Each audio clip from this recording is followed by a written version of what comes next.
Yo, halo.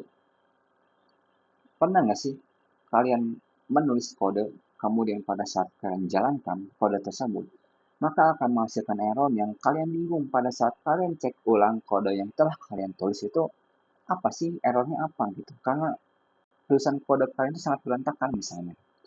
Nah, maka dari itu hadirlah solusi bernama OOP. Intinya, OOP itu kita mencoba menulis secara terstruktur kode yang kita buat gitu. Oke, kita mulai ke bagian pertama. Di sini kita dihadapkan dengan kode yang berantakan. Kenapa?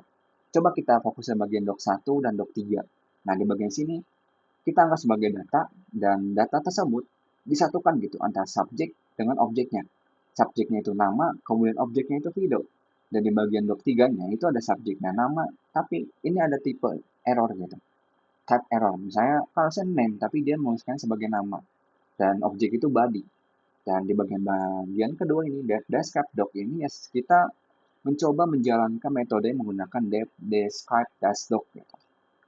Dan pada saat kita coba print si describe doc-nya dan menggunakan data pertama dan data ketiga, maka hasilnya akan kayak gini.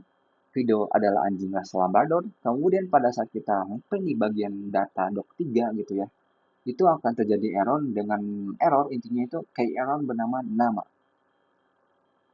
Nah, kenapa sih atau bagaimana cara si OOP itu bisa meng-solving kode berantakan ini gitu atau membuat si tulisan kode menjadi terstruktur gitu.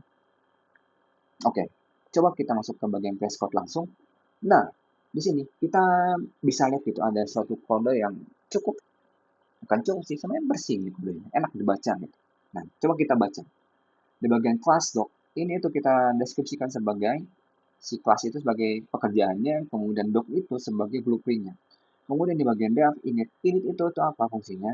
Itu kita mencoba memastikan bahwa nama, umur, dan breed itu sebagai metodenya atau jenis atau subjeknya gitu.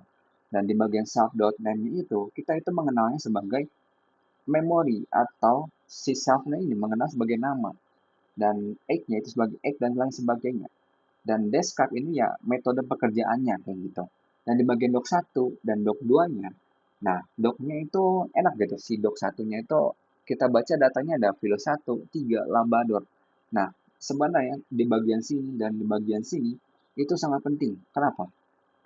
Karena gini, si sistem itu udah tahu gitu secara langsung kalau misalnya video itu sebagai nama, kemudian age itu sebagai umur, yaitu 3, kemudian jenis anjingnya apa, Labrador misalnya, dan dia udah mengenali kalau misalnya Labrador ini sebagai breed gitu. Maka pada saat kita print di bagian doc 1 dan bagian doc 2 itu akan menghasilkan ini. Nah, Fido adalah anjing ras Labrador dengan umur 3 tahun, kemudian Doi adalah anjing poodle berumur 2 tahun. Dengan kita menggunakan metode ini atau OP, kita akan menghilangkan error yang tidak perlu. Gitu. Oke, sekian terima kasih.